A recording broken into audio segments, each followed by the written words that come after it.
talks about. Well, welcome all. Thank you for coming to the National Fun Fly. You're at our membership meeting. Appreciate everyone being here. My name's Chad Budrow. I'm the executive director at the Academy of Model Aeronautics. I've been here for 12 years with the Academy, and it's exciting to be past the worst of the pandemic and to actually see people together again, to see the camaraderie.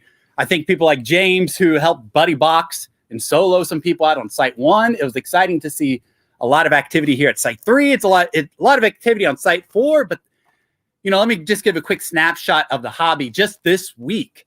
This is just one part of the excitement of AMA. We have this activity here that we're all part of. We had NATS last week. We had Free Flight Outdoor NATS, and they brought in a lot of youth who flew for the first time. We had over 100 competitors at NATS, and we have more competitions after this week. We sent staff up there. They buddy boxed and introduced hundreds of students, 200 students just last night to model aviation. They brought the sim trailer, and we had a line of students there. We had our UAS for STEM competition. So between NATS and the Fun Fly and introducing more people to the hobby, this is an exciting time. The hobby's growing. Hobby shops are doing well. People are out flying. Thank you for coming and celebrating in this part of the hobby. And I'm excited about next year's National Fun Fly. A lot of great energy, a lot of great momentum, and I'm glad to share it with you all. So I don't want to capitalize the time here.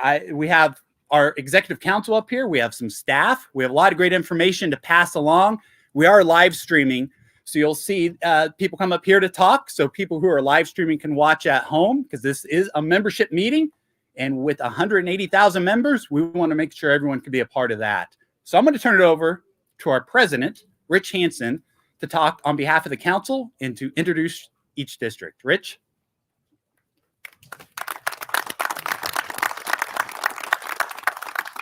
Yeah, thank you, Chad.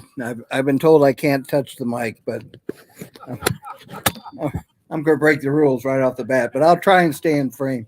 Again, I want to extend my welcome to all of you guys too. And I'd like to take a quick poll and see, are you guys enjoying the National Fun Fly? I am too. I think it's a great event.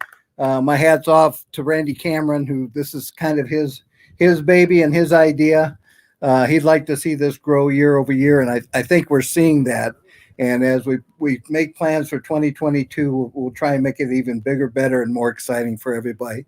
For those of you watching on the live stream, welcome to come out anytime, but put 2022 on your calendar to join us in the National Fun Fly. As Chad mentioned, it's been a challenging year for all of us. 2020 is behind us, and I think we'd like to forget it. But we are seeing a resurgence of the hobby, and it's just absolutely fantastic. We're starting seeing events come out at record numbers. We're starting seeing activity at local clubs at record numbers. So there's nothing but reason for optimism and enthusiasm. And I think just you guys being here today is proof of that. So thank you very much. I'm not going to spend a lot of time. I know at these annual membership meetings, we get down into the weeds with the FAA and regulation, and we do have some important information that Tyler will share with you. But rather than my adding to that, I think I'm just going to let the council talk to you for a while. And normally what we do is, well, I would introduce all these guys one by one, but I guess you guys can't pan, right? So we're not going to be able to do it. You will be able to pan? No, we'll come up to the microphone. Don't worry about it. So what I'm going to do is I'm going to first introduce our District 1 VP, Andy Argento, to come on up. And then he'll introduce the District 2 and so on and so forth. Rich, we have a problem to start. I'm an Italian and I got to move my hands. So that's going to cause a lot of problems. Yeah, I know it. Well, I'm happy to be here. I'll tell you a little bit about District 1. District 1 is New England. Our events this year started off and they've been great.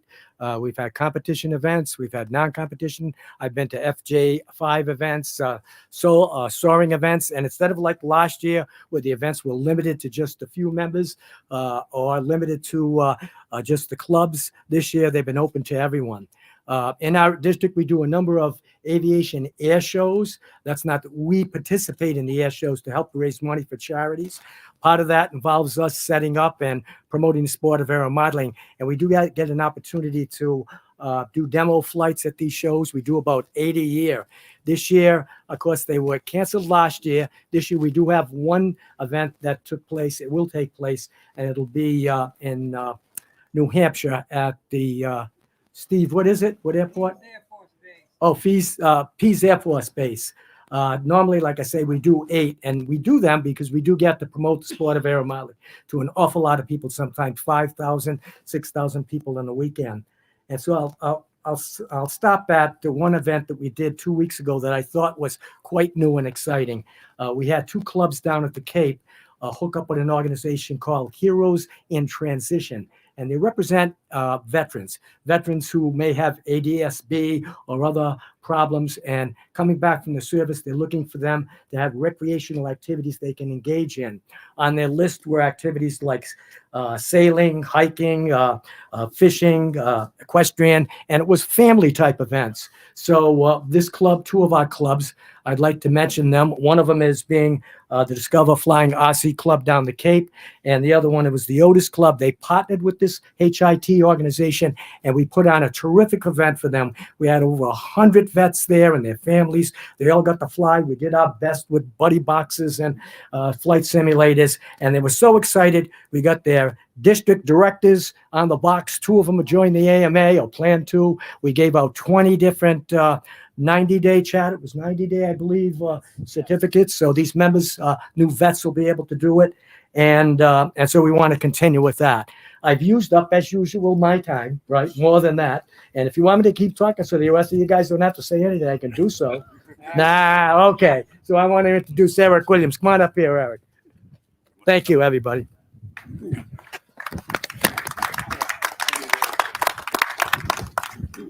I'm looking at our audio guy. Matt, I promise I won't touch the microphone. I won't. Rich touched the mic. I watched Matt. He just about exploded. He's like, oh, no. First of all, hey, thanks. Is everybody having a good time?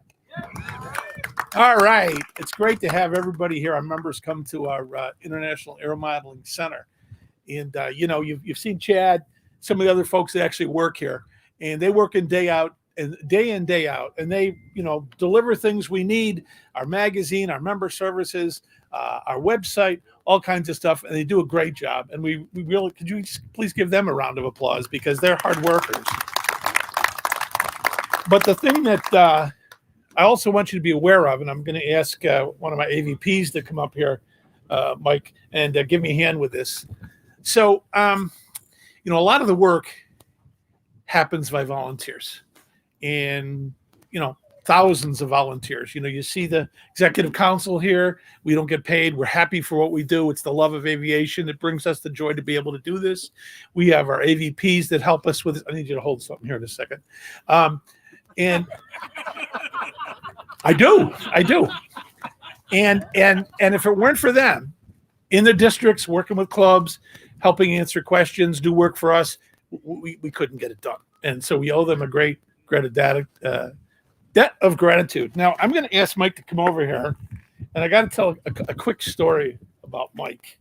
So Mike was my web administrator for 3 or 4 years, a very thankless job, helping clubs with their websites and so forth, and making sure they were up to snuff and working with all kinds of problems, and he did that. And then he came to a meeting that we used to have at the old Ram Show, then became the AMA Expo in the East Coast. Yeah, he's embarrassed by that. It's okay, Mike. It's okay. So Mike was at this meeting at the end of the day, District 1, District 2. We had 20 or 30 AVPs in the room. And Mike I invited Mike to come because he works like all the other volunteers. He should be there too, even though he wasn't an AVP. And he raised his hand and he said, I have a question. The area I'm in, who's my AVP? I looked at Mike and I said, Mike, you're the AVP. He didn't have a clue. Did you? No. But since that time, Mike has stepped up to the plate in an enormous, amazing way. He's helped us a lot when working with the FAA regionally, including working with the Secret Service regionally on TFRs.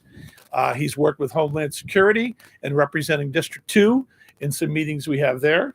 And he came out here with me to Muncie on false pretenses, didn't you? Yes, you had Yes. not a clue.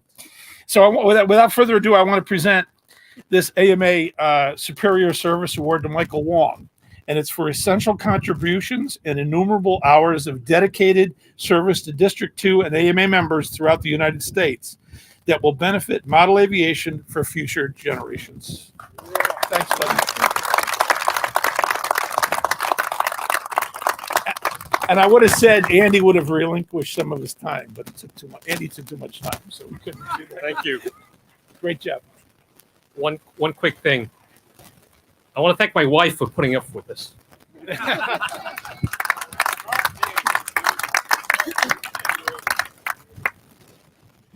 Hello, everyone. I'm Mark Radcliffe. I am the District 3 Vice President. That is Ohio, Pennsylvania, and West Virginia.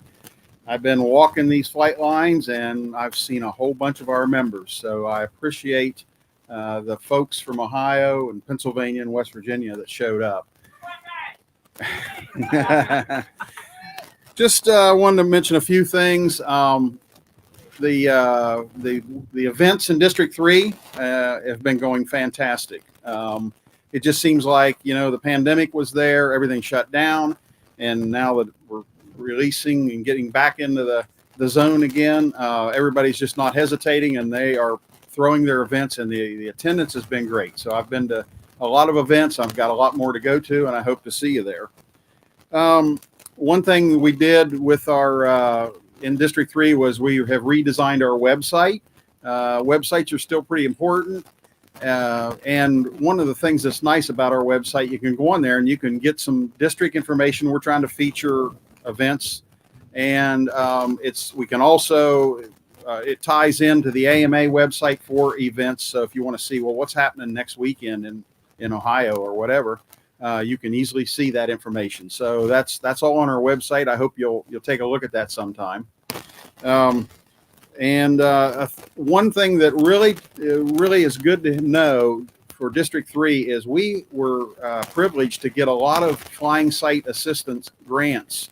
There's money that's available every year. There's not a lot of money, and we had a lot of Ohio, Pennsylvania, and West Virginia clubs apply, and many of them were awarded some money. And some of you are sitting here right now and they're very thankful for the grants that they receive. So you need, if you want to improve your flying site, you need to be watching for that. That usually you need to get the applications in before the end of the year, typically.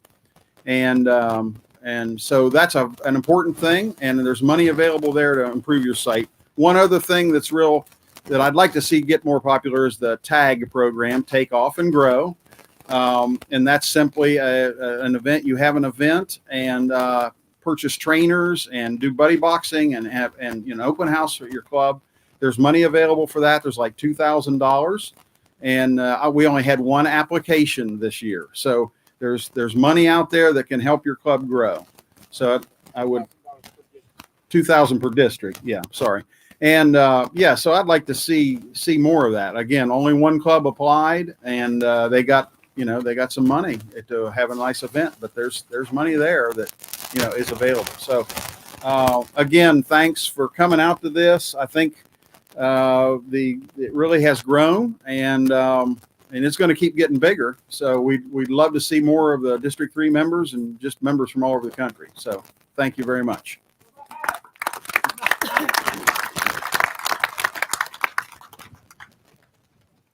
Hey folks, I'm Jay Marsh. I'm the Vice President of District 4. That's North Carolina, Virginia, Maryland, Delaware, and as I always emphasize, Washington, D.C. I'm going to say just a little bit about our efforts for the FAA, and I'm not going to steal anybody's thunder, but it has been an interesting process, and we have been trying to work with AMA and the FAA and other agencies. Our clubs are participating in having open houses and getting the knowledge that you all have into people like that are making the laws that we have to abide by. And I would like to say thank you so much to the AMA government team for everything that they have done. Without them, we wouldn't be flying. So I think a great hand for them. My big push this year is to build our events.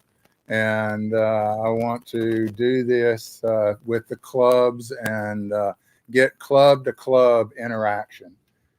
If you go to another club's event, they will come to yours. If you advertise your event, they will know about it and they will come. We have a fantastic Facebook page, and I'm encouraging all of our clubs to post your flyers on the Facebook page, even from other districts, so that the members can come and look and say, oh, there's a Warbird event. I think I can schedule. I can go to that. And so that's our big push right now. We have been kind of tied down a little bit because of the president's maneuvers are moving around, and he moves around in our district as well as District 2 and District 3. So much so that whenever he's around, it shuts us down. So we started a program called Share Your Field. And it is between the 3 districts here where we, those that are outside of the TFRs, have volunteered to open their fields up to our members that can't fly when he's there. And that program has met with great success. We've had a lot of volunteer fields that have done that. And it's just the camaraderie of who we are as modelers. So anyhow, if you take anything back from this, consider that your districts, if you go and participate in events, they will participate in yours. And this is the way the clubs will get back financially. We had a bad year last year, no events, no income. So as a result, we're going to have to make that up. The way to do that is for what we all like to do, which is have a great time and come out and see our friends and fly. So that's what we want to do in District 4. And I'm hoping that everybody across the country will want to try to do this too. So thank you very much.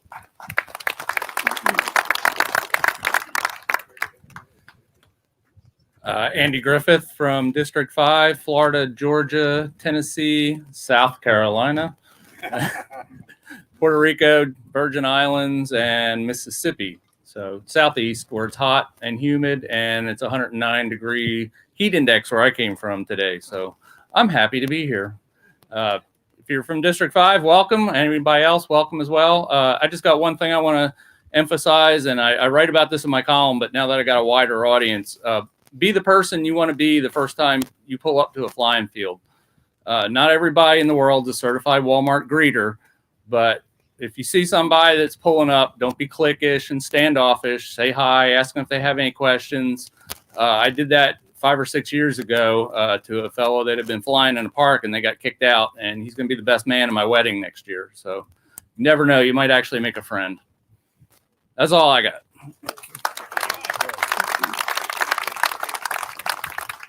I'm Gary Himes. I'm District 6, which is Indiana, Illinois, Kentucky, Missouri. I want to thank everyone for attending, and I want to thank Randy especially for pushing this event for 2 years in a row, and we're going to go for year 3 next year. I want to thank James Hubble over on Site 1. He's been buddy boxing people, so if any youth needs help or any adults, he'll still be here tomorrow. Feel free to go over and take advantage of that. So I don't have too much to say either. Just thanks for being here and have a good time.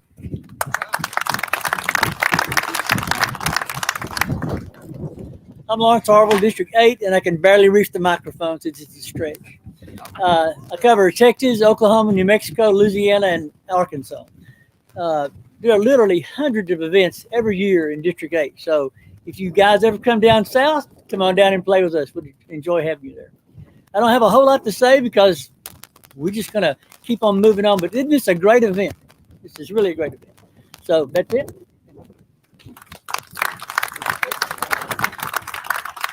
I'm Brandon Cook. I am AVP for North Dakota. I'm here on behalf of Jim Tiller, our VP. Don't really have a report because I'm filling in, but our district is North Dakota, South Dakota, Nebraska, Kansas, Colorado, and Wyoming. So we're one of the bigger ones.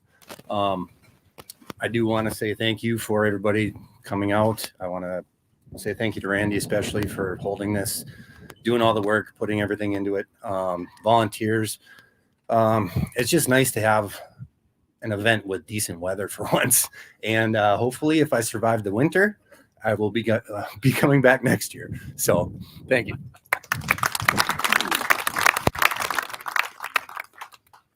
Well, good afternoon, everyone. My name is Lawrence Tugas. I'm the District 10 Vice President. District 10 is out on the West Coast. It's California, Nevada, Utah, Arizona, Hawaii, and the territory of Guam. Anybody here from 10? Excellent. I'll come by and see you when we're done. I came out here last week to attend the Nats. I competed in pattern and in the advanced class. We had 14 people in my class. I had a firm handle on 7th place. Nobody could get it away from me, so I'm very proud about that. But to get here, it was a 38-hour drive. I drove here in 3 days, 2 15-hour days, and then a short 8-hour day to finish up the drive. And one of the things that I'm most excited about that the AMA is doing, because I've been an advocate of it for the entire 11 years I've been on the board, is we're looking at ways to have flying sites distributed around the country. The current thinking is something called an education and event center. And it's exactly what the name applies. It'll be a place where the AMA can conduct education events and we can hold events. And you're going to hear more about this in the future. We're hoping to be able to partner with local clubs because one of the biggest obstacles is if we have a large facility is how to maintain it. And we're thinking that maybe the folks locally are one of the solutions to that. As I said, I've been in office for 11 years. I took office at the beginning of 2011. And this year will be the end of my term. We're limited to 3 full terms, and this will be the end of my term. And it's bittersweet. I mean, I've really enjoyed the opportunities that this has given me. I've met some very wonderful people, and I've done some very exciting things, and really stepped up my involvement in modeling over those 11 years. But it's a big time commitment. So I am looking forward to, to more time for myself. I'm now retired. I retired last year, and it's going to be nice. So as a consequence of our term limits, we have an election in District 10, and for all the people online, I want in District 10, please pay attention. We have 2 very strong candidates that are vying for the position. Make yourself familiar with their qualifications and vote. It's very important. Only about less than 1 in 5 members vote in the AMA. And each district has an election every 3 years. So you have a chance every 3 years to overthrow the AMA leadership. Yeah, take advantage of it. It's an opportunity to get somebody in and just feel like you've taken a part in it and voted. So appreciate it. Hope to be back here just as a member and looking forward to what the future has. So next I'll introduce Phil Tallman. He's the District 11 Vice President.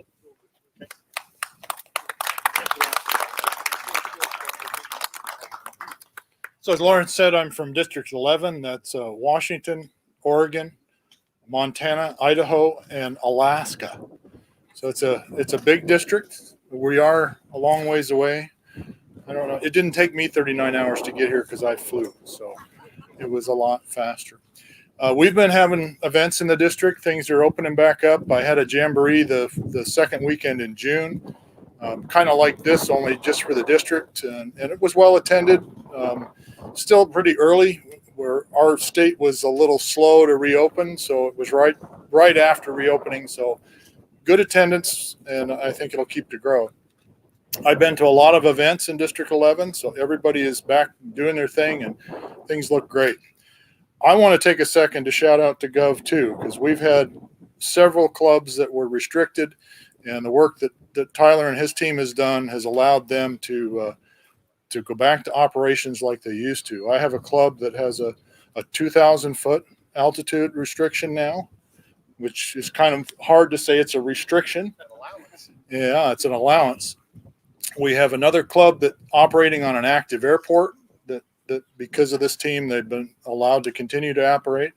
And yet another club that got a temporary modification because they were having events, and they could go up to 1,500 feet for their events. So thank you a bunch for all your work. And I think that's all I've got to say too. Thank you guys for coming out. This is a blast. I've had a great time.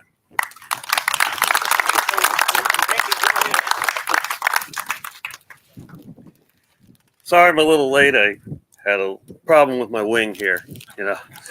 I wanted to get some flying in, but I guess I got a little too much. I'm Randy Gibson. I'm the district VP for District 7. Glad to be here. This is my first time at the Fun Fly. Thank you, Randy, for a great event. I had a blast. But one of the things I'd like to I won't take too much time because people who know me know I can talk a lot, and I know there's other people who want to talk. But one of the things that I really wanted to do, I've been an active RCer for more years than I like to count, and have met a lot of people during that time. And there's one individual in particular that I met early on in returning back to Michigan and joining one of the clubs there. Really great guy. He's been involved in the hobby for a very long time. Has been a great mentor to other kids. In fact, even to his own son. And so what I'd like to do at this moment is could I have Don Patterson come on up here, please?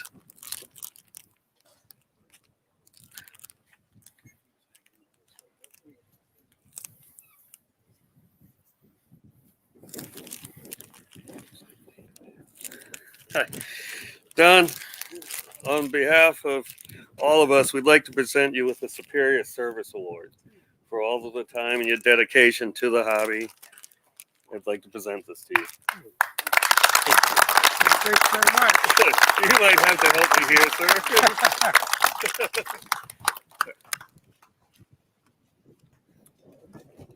Great, thank you. Okay, thank you, Don, for all your years. Well, you want to say a couple words here? Yeah, it all started out when I was 6 years old. And my father bought me a Comet kit, which I didn't have the faintest idea what to do with. But I've been in a number of different phases of aero modeling. I want to say this is the finest group of people on earth. We have many long and fast friends, and it's just great. I can't say enough good about it. And of course, to my son over there, he flies better than I ever will. But I did have the joy of teaching him to fly back in 2000, and look at him today. Thank you.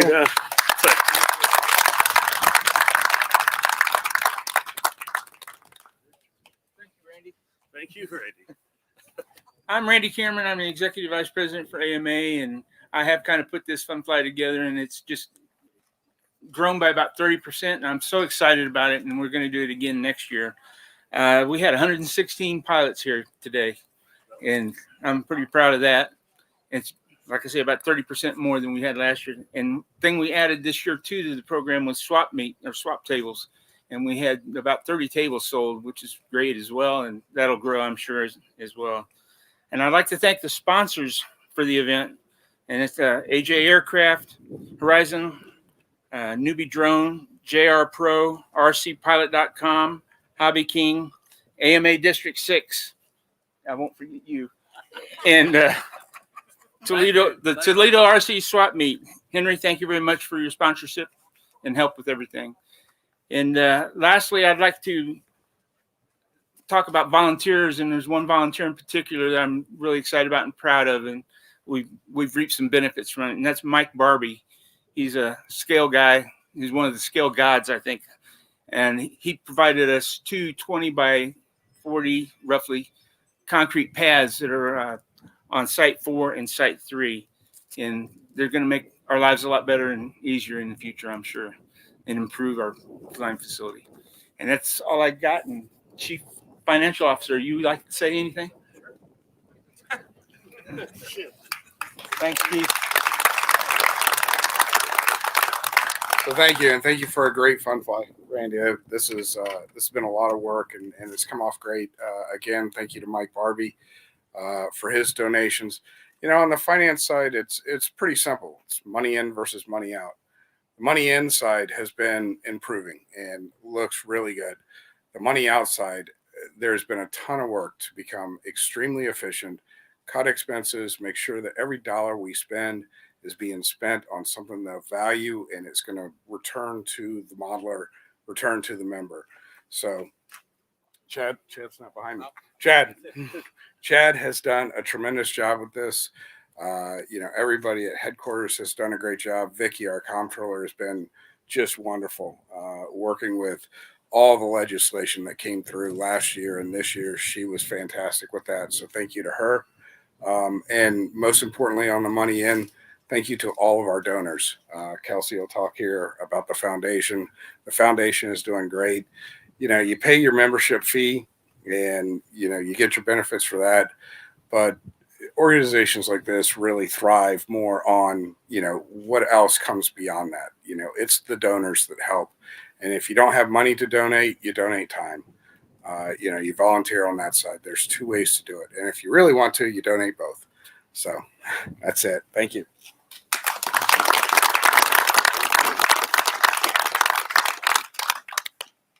So again, our executive council, I think it's important to remind everyone, they're volunteers, just like the volunteers such as James and others who helped volunteer, Ronnie, who helped introduce youth during NATS. We have volunteers here who are ready to help. And often we think of AMA, we think of maybe the flight lines, or we think of AMA headquarters, or we think of Site 4. This is just one tool to help grow the hobby. AMA is this council, it's you, it's our CDs, it's our club officers, it's our volunteers. That's the heart and soul of AMA. And thank you all for helping with that. And thank you to the executive council for all your hard work. I'm going to introduce a couple staff members to share some updates. I'm going to introduce Kelsey Walker, who's the director of the foundation. And after her, Tyler Dobbs will come up and talk a little bit about government relations. We'll then go to some Q&A. And right after that, we'll have pizza. So Kelsey, I'll turn the floor to you.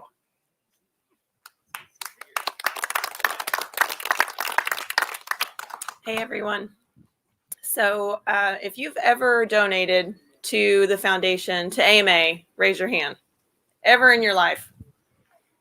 I see a lot of hands, and I just want to say thank you to everyone, because as many of these folks have said, your donations help us promote model aviation in our local communities, STEM education. It's really incredible how much and how generous all of you are. So thank you very much. I want to talk about a couple of things that the foundation has launched this year. Back in January, we launched a monthly giving program. So before January of 2021, we didn't have anything in place for some of our most committed donors to offer sustaining donations to the foundation. And so if you go to our website, modelaircraft.org/donate, you'll find that we have a new online donation form. And with that form, you can now select monthly donations. So if that's something that's interesting to you and there's a cause that's special to you, I hope that you will go on our website and find that. And I also would like for you to get your July model aviation issue out. Should probably be in your Maybe it's lying on your kitchen table or you put it in your library. But there's a form in there that will allow you to set that up as well and mail it in to us. So check that out. And if you have any questions about that program, I'd be happy to talk with you a little bit later. Another campaign that we launched this year is called the Where Will You Land campaign. And that is a special, we are emphasizing our endowment fund. And I'm sure most of you, or many of you, all of you know what an endowment is. It's an invested fund that you draw the income from, so you never touch the principal, and it can offer income in perpetuity. So we are trying to build our endowment, and we are using this campaign, which is a naming opportunities campaign. And we have some of these brochures on the table over there. And what it is you can make a donation, and as part of your gift, you can reserve the naming opportunity for some object on site. For example, this flying site, Site 3. For a gift, for a contribution, you can have your name on this flying site. So next year, when we're here at the Fun Fly, your name is going to be on a sign, and you are sponsoring this flying site. And all of the gifts that we receive from this campaign are going directly to our endowment. Individuals can name something, clubs can name something, businesses, and early July we sent out a large quantity of mailers that highlighted this campaign. So if you want to know more about that, please contact me, and I've got some business cards on the table, and I'd be happy to chat with you. Again, thank you to everyone for not only donating money, but donating time and sharing this hobby with your communities and with your friends. Thanks.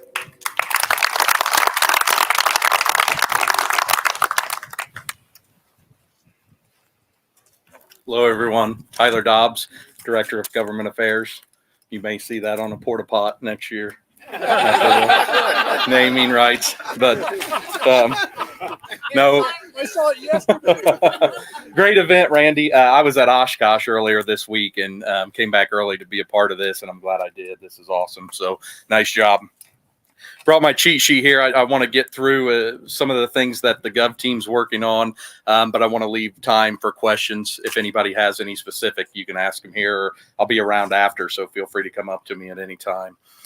We're continuing the letter of agreement process for some clubs that are in controlled airspace. You heard some of the council members say that their clubs have went through that, and maybe you have. We've been doing it so long now that we're actually at the renewal time. Some of those are up and are expiring. It's a simple process to get that renewed. You probably won't have to jump through the hoops that you did the first time around. So if you fly at a fixed flying site, or your club has a site that has a letter of agreement and it has an expiration date on it, not all of them do, but if it does, just give us a call and we're happy to work through that. We're still going through the safety risk management panels, which is the process that gets a higher altitude at controlled airspace locations. So if your club is on the list, we haven't forgotten about you. We're averaging about one a month, and we're going through that list as quickly as we possibly can with the FAA. If this is the first you've heard about the possibility of a higher altitude in controlled airspace, reach out to me if you need that higher altitude, and we're happy to assist there also. Trust is maybe something that you guys have heard through emails or on AMA Air. It's the recreational UAS safety test. Kyle from our education department has kind of been leading that up, and I've been assisting when needed. But that's something that AMA stepped up, and we are the leader in the recreational model aircraft community. We felt that we needed to kind of lead the way in that test also. We didn't want to send our members to an organization they weren't comfortable with or familiar with to take this test. It is a legislative requirement, so we wanted to be able to offer that to our membership, and we have done so. So we encourage everybody to go onto our website and take that trust test. Simple test. We even hesitate to call it a test. It's really more training. It's multiple choice. If you go through the process, you cannot fail it. 23 questions with a little bit of training, a few paragraphs before each question. But again, if you have 10 minutes, I encourage you to sit down and go through that process. Registration, I'll touch on that briefly, just simply because I've been getting a lot of questions in my department from that. The FAA did an update to their registration, the drone zone page, and I know that a lot of people have registration renewals that are coming due. They ask you now in anticipation for remote ID, which is coming down the line in 2023, but they hired a private contracting firm to update their drone zone registration page. And in doing so, they've requested each recreational user label all the aircrafts they own. You don't need to do that. You certainly don't need to do it right now. In the future, there may be something with remote ID. You need to tie that specific aircraft to a broadcast module, but they jumped the gun. Basically, the FAA didn't even know it was live and active. We reached out and said, "What do you want us to do with this? This shouldn't be out there." And they said, "Oh, we weren't aware that was even on our webpage. It wasn't supposed to be live for another year or so." So just enter information, do what you need to do to get through that process just to get your FAA registration number renewed. You can put anything, Cub, make up a number, whatever you need to do just to get to the next page. And again, my team's happy to assist with that if you have any questions when you go through the process. Remote ID, as I mentioned, most of you, I'm sure all of you are probably aware of that now. The FAA came out with a proposed rule a couple years ago, and 53,000 comments later, they made some drastic changes to what the remote ID rule was going to be, and something that is a little easier pill for us all to swallow. Obviously not ideal, and certainly we wanted to have more of an exclusion from that. But from where we started out to where we ended up with remote ID, we have been told from even those within the FAA that they just changes like that don't happen in the rule process. So essentially, if you're going to fly and meet the remote ID requirement, there's going to be 3 ways to do so. If you buy an aircraft about 16 months from now, if you buy a brand new one, there's likely going to be remote ID built into that aircraft. You're going to put that serial number on your drone zone FAA registration page, and it's going to link it to that. So when you fly, someone can go out with their cell phone on an app and hold it up and say, "Oh, that's FAA registration number 12738." And the FAA or law enforcement could go find out who the owner is. Second option is an add-on broadcast module that you'll be able to purchase, being told it'll be just a little bigger than a stamp and weigh an ounce or two. It'll have a serial number. You'll tie that just like you do the aircraft to your registration number. And if you fly away from a fixed flying site, your club site, then someone can hold their phone up and determine what that FAA registration number is. The third option is to fly from a fixed site that you request be exempt from remote ID. And essentially, you'll be put on an electric chart for the FAA, and you won't have to have a broadcast module on your aircraft, which will take care of a lot of those. A lot of our club members, they like that option, and they feel like it's a reasonable request, or relatively cheap anyway. If they fly outside of their club location, they add that $50 module on, and they can go fly as they have. Jay mentioned TFRs, and I know that's impacting his district and Mark's district and Eric's district. They're all being pretty impacted when President Biden travels. Certainly not new. We saw that in Bedminster and Mar-a-Lago under President Trump. And I know Eric and I and Michael, we fought that for 4 years. And we're doing that again now. We've been having congressional meetings all last week. I think I had 7 or 8. Crystal from my department had a few more while I was in Oshkosh, and the next 2 weeks we have booked. We expect the Secret Service to start getting some congressional inquiries asking that we find some relief for our fixed flying sites. We aren't asking for the moon and stars, but we do feel like there's a safe zone. The president shuts down essentially 28 nautical miles when he travels, and we feel like there's an outer ring there of maybe 15 or 17 nautical miles and out. We feel those locations are safe and don't pose a risk. So we would like to find some sort of waiver process. And that's what we're working on. We were successful in getting an event waiver a couple of weeks ago for Warbirds over Delaware. The Secret Service and the FAA sent some representatives out there, some agents to watch, but it went off without a hitch, and everything went smoothly there. So that's certainly good for what our request is. So we can say, hey, look, this is pretty typical of what we do at our flying sites. We don't pose a threat, we don't pose a risk, and our model aircrafts aren't going to travel 28 nautical miles and cause an issue. And lastly, Advisory Circular 9157C was recently published, and I'm not sure if many have seen that, but what that is basically is the FAA, they're advising you on how to operate, and they do put legislation in there. There's 8 statutory requirements that Congress wrote that we need to follow to fly as a recreational user, and this advisory circular has those requirements in there. It's similar to what the previous editions of the same advisory is, but that does have a process for organizations like AMA to officially be recognized as community-based organizations. We feel like we've met that definition going back to 2012 when that term was originally used. It's an organization that's, we're nonprofit. We assist clubs in with flying sites and moving towards the furtherance of model aviation, and that's really what we're about. And this CBO recognition will kind of give us that status. What that does is it gives us a louder voice with the FAA.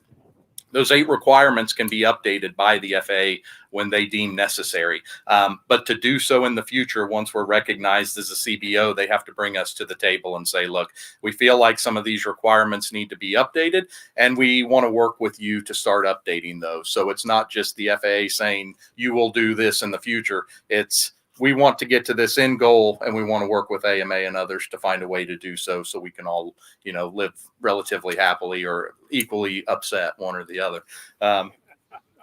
So this advisory, you're probably going to see more information coming out of AMA on it. There's some good, there's some bad. Overall, it does move things forward. I think that's kind of what our goal is let's get things settled. Let's get all of the 2018 FAA reauthorization implemented, the letters of agreement and these panels that you always hear about, so we can just go back to having fun. And then we can start gaining some of the things that maybe we aren't happy with back. And so this advisory circular is kind of one of the last steps in that.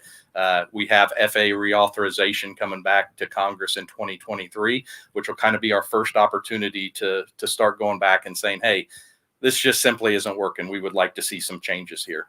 So that's a high level overview on what we've been working on. I'm happy to field any questions Gov related. And like I said, if you don't want to ask publicly, I'll be around after and happy to discuss anything with you guys.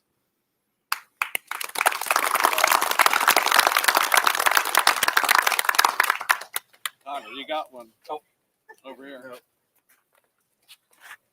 Go ahead. Question? Over here, man. If when the aircraft start being shipped with modules, do you have any idea if the module will be able to be turned off if you're flying on a fixed site? Remember to repeat the question. Sure. So the question was, if say you buy a new aircraft and the module is built in to that aircraft, will you be able to shut it off? And the final rule does discuss that, and it says if it has a module built in, it's to be left on. Can you move the module from one aircraft to the other? So in the second option, the broadcast module option for existing aircraft, yes, you will be able to transfer that module. That module will have a serial number that'll be tied to your registration number. And so if you have 100 aircraft, you can just Velcro it or stick it on whichever aircraft you're flying that day. The built-in modules may be a different story. Not sure how those are going to look, but it's likely going to be you buy an aircraft, it's going to be built internally, and you're not going to be able to pull that out. When push comes to shove, if you're flying without a module and they swoop in on you, are you going to get a fine and have your equipment taken? It's possible. It's kind of, I get that question a lot with FAA registration is, if I'm not registered, am I going to get a fine and have my aircraft taken? I think I've heard of one citation out of 1.5 million registered users. The FAAs came after one person on that, best of my knowledge. And that was relatively recently, and he had posted a lot of YouTube videos doing things he shouldn't have been doing on there. It's possible, but extremely, extremely unlikely that you would have that taken.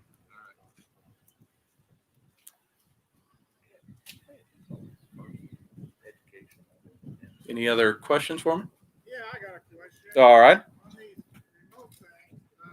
If the plane were to go down, say in a cornfield, would you be able to use it to find that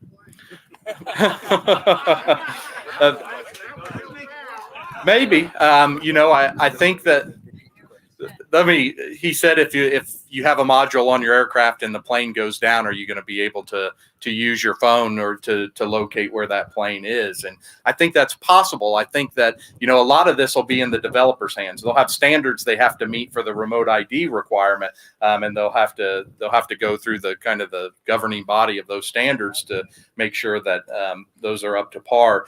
I think we'll see additional add-ons from, why are you buying company A versus company B? Oh, because they've got a tracking device basically on theirs. So I think we'll see some of those things. Yeah. Chad said we should tell them that 2 kilometers possibly away. That's what the distance we're seeing with remote ID. So if you're beyond 2 kilometers, you might have an issue with locating the aircraft. Other than that, should be fine. Sure. Yes.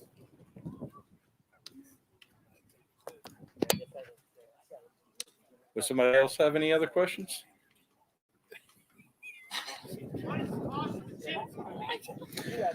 We don't really know. I mean, that's going to be driven by the industry, I think, and consumers. But in the final rule, the FAA had said somewhere, I think they used between $20 and $50 or somewhere around the $50 range. Who knows if that's going to be true? I think we'll probably see different broadcast modules with different options at different prices. So if you do the second option, the broadcast module option, for existing aircraft, you can move that one module from plane to plane. I have a question. Sure. How much of what we're seeing in remote ID is actually being pushed by the FAA, and how much is of the FAA just doing it on behalf of our interests in national security? Sure. And that we're safe for Homeland Security and Department of Defense. So Eric asked how much of this is being driven by the FAA, this remote ID thing, and not much, to be honest. A lot of this is being driven by the Department of Defense and Homeland Security. You have commercial operations who are wanting to do night operations and beyond visual line of sight operations. So there's going to be aircraft flying possibly, miles away from where that operator is, or it's autonomous and there's no operator at all. So that obviously raises some security issues within the DoD's mind. And so that was one of their asks or, mandates, I guess. If you want to do these things in the future, we need a way to be able to track these aircraft. And the FAA was given this, hey, write this rule on remote ID. It's really a national security rule that a safety organization wrote. So that's kind of, I think, personally, I feel why we saw the first proposed rule was so bad, in our opinion, was it's a security agency that's writing a safety, or a safety agency that's writing a security rule on behalf of the Department of Defense. But they are driving this Department of Defense. They know what we do. We meet with them regularly. They say, look, we know that you're not a threat. We know that your members do what they're supposed to. We're sorry, but this is what we want, and this is what we're getting.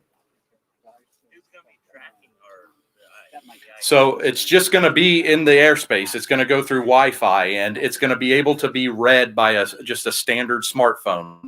It won't give your name. It won't give your address or anything like that. It's just going to have some location information as well as your FAA registration number. So then that registration number could be given to the FAA or law enforcement, and they could access the database to get that. So if you're in a flight field, do you need one or you don't need one? So he asked if you're in a flying site, do you need a broadcast module or not? There's going to be a process that will allow us to request that all of our sites be exempt from the remote ID broadcast requirements. So we will go in and 2,400 flying sites will request they all get that exemption. In the proposed rule, the FAA suggested that there could be maybe 5 to 10% sensitive locations that maybe not get that free as status, but we'll kind of just have to wait and see where that plays out. They get rid of the 6-year time frame for So he asked if they got rid of the time frame, and in the proposed rule, basically they were going to just filter our flying sites out. Eventually, all aircraft were going to have broadcast modules on them. There wasn't a renewal process for, well, there was, but to renew your flying site, be exempt, they put a lot of hurdles you're going to have to jump through, and essentially in a decade or two, there were going to be no FRIAs or recognized locations. They were just going to all have broadcast modules on the aircraft. That's one of the changes they made in the final rule, is they put a no limit renewal process on fixed flying sites. So 10 years from now, we can request that your flying site be exempt from remote ID. Got a question over here.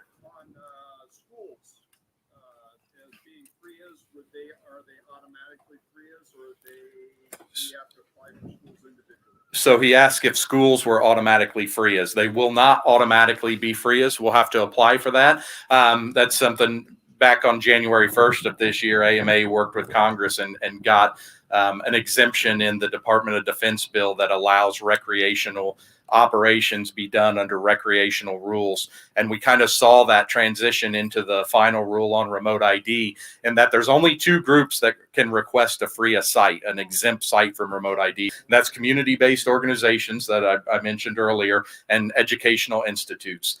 So if you're a school, you can request FRIA status, but you won't automatically get it. Oh, right here.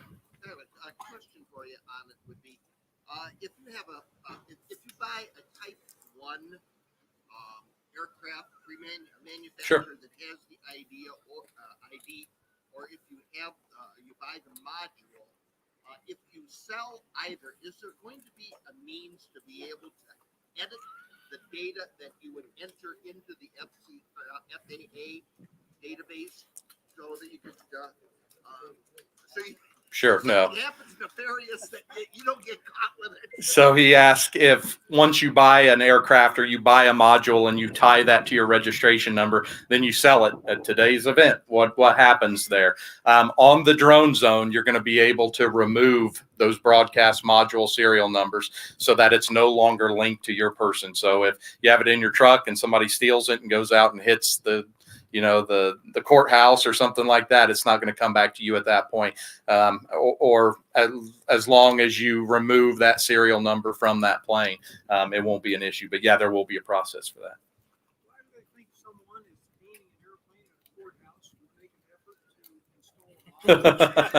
So he asked a reasonable question, that why would he think that someone from, would arm a module on their aircraft if they have a nefarious intent to go out and do some damage with it. And you're right. I mean, rules are only going to be written for the people who are willing to follow them. I think that goes for everything. I mean, there's rules to drive 55 miles an hour, yet I was doing 70 on the way here. And so I think we see that in everything. Their rules are only going to be as good as the people who follow them. Unfortunately, this is something that to move the, I'll just say it, the commercial industry forward and allow these beyond visual line of sight operations to take place. The security agencies simply are not going to allow that to take place until a process like this happens. And so that's where we're at.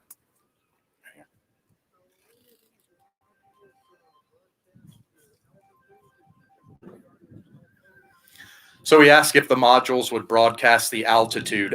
Yeah, they will have altitude GPS on there. I know that we have met with some developers, and those developers said that they would broadcast in real time, but there would not be a record kept of the altitude.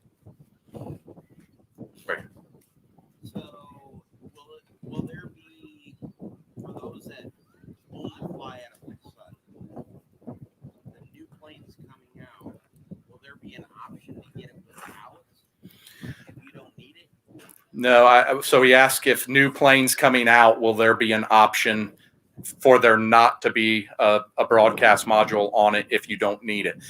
I don't know that answer exactly. I can give you some ideas here. That's in the final rule. It says that if a kit or an aircraft is sold 100% with the instructions, then it needs to have a broadcast module on it. So if you buy a plain 100% done with the instructions, got to have a broadcast module. Same thing with the kit. What we don't know is how much leniency or loopholes there will be in that. Well, here's our 99%er, but you got to buy the prop, and it doesn't have a broadcast module with it, or I don't know if there'll be companies trying to get around that. I've heard rumors, but it's so early, who knows? Right, and there's, if you build your own, if you build your own aircraft, you do not need to install a broadcast module if you're flying at a site. So there may be some more, almost ready to flies that just barely fall under that remote ID threshold that requires it. We may start seeing some more like that. Oh, right here. Just a real quick one on night flying. Where are we standing right now with being able to fly at night? Okay, so he has a question on night flying, where we stand if we're allowed for that. So if you're in uncontrolled airspace, like where AMA is, we're in controlled airspace, doesn't start until we get up here at 700 feet. You can fly at night. There's no restriction on that. Legislation doesn't mention night flying at all. What it does mention is that when you're flying in controlled airspace, you have to, and you're flying from a fixed flying site location, you have to have a letter of agreement worked out with the air traffic control facility, or you need to go through what they call LANCE authorization. Well, LANCE doesn't allow you to request night flying in controlled airspace right now. And letters of agreement are not permitted to allow night flying. But we saw in the advisory circular that night flying is specifically mentioned, and a process is coming very, very soon. So that's something that we've been working on for a while. We actually got a pushback when we first started the letter of agreement process. They said, look, we need this to basically, it's going to look a lot like Part 107 in that there's going to be some lighting requirements on the aircraft in controlled airspace. But that just got rolled out. And so I think this advisory circular is kind of catching up with Part 107, which is the non-recreational side of things. And so night flying will be resuming, we feel, shortly in controlled airspace. Uncontrolled airspace, there's been no stoppage of night flying. You can go out and fly right now.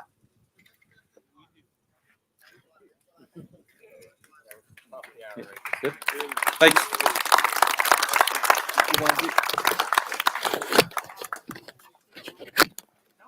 Thank you, Tyler. Yeah, I'll try not to. Did you want to say something? Yeah. I was just a little remiss earlier. I didn't thank all the modelers that came out and supported the event, and I really appreciate the fact that they're here, and we're wanting to have you back next year, and your friends. And I'd like to thank my wife too for all the help she gave me. Thank you, Randy. And thank you for the hard work you put in putting this together. Andy Argenio wanted me to mention that he is chairing a subgroup within the advocacy committee that works with government relations on developing recommendations for the specifications for these modules. So if you have any ideas similar to what was passed around today or any questions, you can contact Andy and figure out where they are with that. But they'll be making recommendations on the specifications for these modules and what could or should be included in them. And just to close this out, I want to thank everybody once again for being here. It's been a great day. It's been a great meeting. There's what was hot pizza waiting for us. On one of the pads that was put in by Mike Barbie. Thank you again, Mike, for what you did. So without further ado, I'm going to sine die this meeting and invite everybody to join us just a little bit south here for some pizza.